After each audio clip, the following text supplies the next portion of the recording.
This IOJ had a whole house, lovely house, which they used for these purposes. So I come there and the students ask me, what's happening? And I said, well, the history is happening here. The regime is obviously getting dismantled. And they said, oh, and tell us, so what's going on?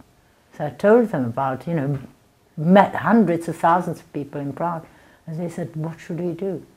I said, look, I can't tell you, but if I were a journalist and I was at a place where the history is in making, for God's sake, I wouldn't sit in a classroom being lectured by the representatives of the regime, which is anyway going down, down the drain. And they said, do you think so? I said, look, so many journalists are trying to get to Prague, trying to gather pictures, trying to gather news. And you are here, and most of them already worked, they were active journalists, young ones.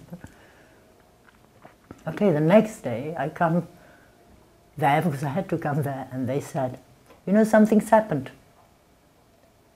The students just didn't come to the class. I said, oh dear, what could have happened to them?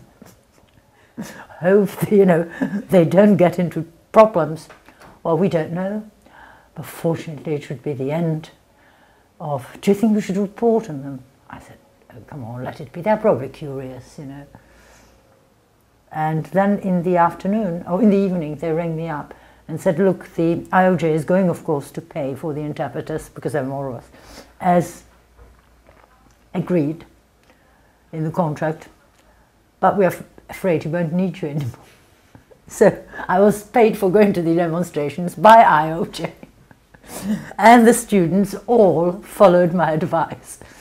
So I thought it was good that I actually managed sort of my last moment revenge